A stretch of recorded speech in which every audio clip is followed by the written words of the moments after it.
Hello friends, कैसे हैं आप सब लोग। आशा करती हूँ आप सब अच्छे होंगे, अपना इनर वर्क अच्छे से कर रहे होंगे। आज मैं इस ऑडियो के थ्रू बात करना चाहती हूँ एक टॉपिक पे, जो टॉपिक है डिसीज़न इज़ योर्स। ये सिर्फ़ और सिर्फ आपकी चॉइस है कि आप क्या चूज़ करते हैं।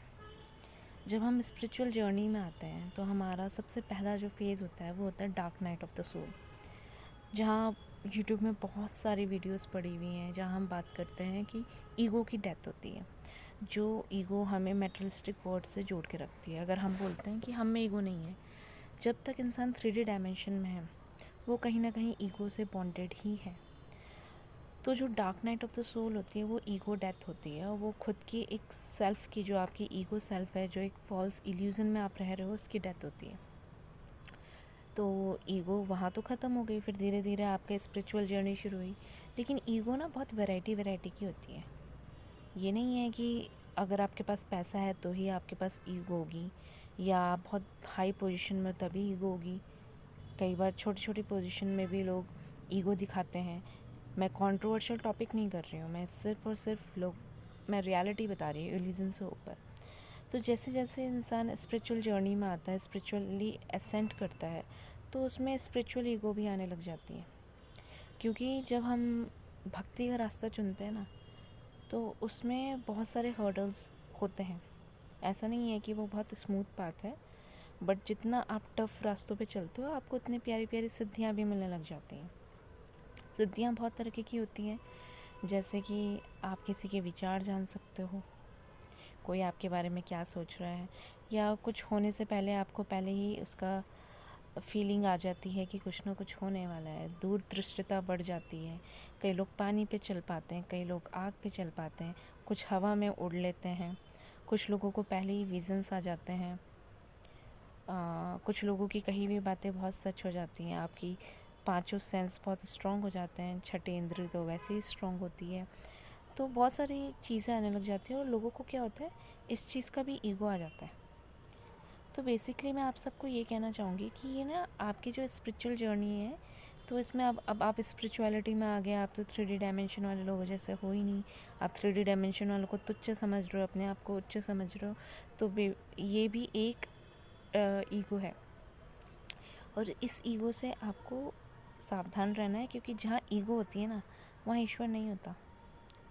तो आपको पहले रिकॉग्नाइज़ करना है और अपने आप पे काम करना है। डिसीज़न आपका है। जैसे होता है ना कि एक बच्चा है, वो रो रहा है, तो माँ को बच्चे को संभालने के सारे तरीके आते हैं। माँ क्या करती है, बच्चे को लॉलीपॉप दे देती है, खेलने का कोई खिलौना दे देती है, फिर चली जाती है किचन में काम करने के लिए, खाना बनाने के लिए। तो एक तो बच्चा है वो खिलौने के साथ ही खुश हो जाता है, खिलौने में ही उलझा रहता है, लॉलीपॉप ही खाता रहेगा, भूल गया मम्मी को आएंगी तो ठीक है, जब ज़्यादा भूख लगेगी तब रो लेंगे, ठीक है। और दूसरा वो बच्चा होता है, वो तब तक रोता रहता है, उसको खिलौना नहीं चाहिए, वो खिलौना फेंक देगा, उसको खाने की कोई चीज़ नहीं चाहिए, वो खाना फेंक देगा, तब तक रोता रहेगा जब तक उसकी माँ नहीं आएगी। वैसे ही स्पिरिचुअलिटी है। जब आप इस पाथ में चलते हो तो आपके टेस्ट एंड ट्रिगर्स होते हैं। कभी कभी आप देखोगे, आप इस पाथ में चल रहे हो, आपको बहुत टाइम से आप रिलेशनशिप में नहीं थे, आपको कोई बहुत ही आकर्षित पर्सनालिटी का इंसान मिल जाएगा, या फाइनेंशियल अगर बहुत क्राइसिस चल रही थी, एकदम से आप फाइनेंशियली बूम कर जाओगे। तो ये सब चीज़ें एक टेस्ट एंड ट्रिगर्स भी हैं, या सिद्धियाँ मिल जाएंगी। तो क्या होता है, ये टेस्ट एंड ट्रिगर आपको ये दिखाते हैं कि अगर आप में अभी भी कोई ईगो है, तो आप क्या उस पैसे के लालच में फिर से फंस जाओगे, स्त्री पुरुष के लालच में फिर से फंस जाओगे, या फिर सिद्धियों के लालच में फंस जाओगे, वहीं रह जाओगे, फिर ऐसा नहीं कर पाओगे। लेकिन वो उस बच्चे की तरह बनिए जो बच्चा अपनी माँ को देखना चाहता है, सिर्फ ईश्वर से मिलन करना चाहते हो, तो आपको इन सिद्धियों के पीछे नहीं पड़ना है। क्योंकि स्पिरिचुअल जर्नी का मतलब ना ही ट्विन फ्लेम पाना है, ना ही सिद्धियाँ पाना है, ना ही किसी और भी 3D डायमेंशन की चीज़ों को पाना है। स्पिरिचुअलिटी का मतलब है अपने ट्रू कनेक्शन को जानना, कि आप कहाँ से इस 3D भूलोक में कहाँ से आए हो। और इस भूलोक में हम ईश्वर की कृपा से ही आए हैं। हम ये अर्थ में सिर्फ और सिर्फ अपने लेसन्स सीख रहे हैं। हमारा एक अकेला जन्म नहीं है, कई जन्म है, हमने कई संस्कार बनाए, कई संस्कार मिटाए। जो अभी भी नहीं मिटा पाए, उन्हीं को लर्न कर रहे हैं। उसी तरह से सर्कमस्टांसेस बन के हमारी लाइफ में आती हैं। कुछ लोग सीख जाते हैं तो रिपीटेटिव पैटर्न नहीं आता है, कुछ लोग नहीं सीखते हैं इसलिए बार बार उसी लूप में घूमते रहते हैं। सो आज मैं अपने ऑडियो के माध्यम से आपको यही कहना चाहूँगी कि प्लीज़ स्पिरिचुअल ईगो से दूर रहिए, इन सिद्धियों से दूर रहिए। और अगर एक्सेस आकर्षण हो रहा है किसी से या बहुत पैसे के लूप में आ गए जो पहले नहीं आ पा रहा था, तो समझिए, मतलब self realisation is only about looking your self inward. अपने आप को अंदर से देखना है और डिसीज़न आपका है। अगर आप रुकना चाहते हैं इन सिद्धियों के साथ, वो आकर्षण के कारण जो फिर से आपको 3D डायमेंशन में बांध रहे हैं और आप खुश हैं अंदर से, तो डिसीज़न आपका है।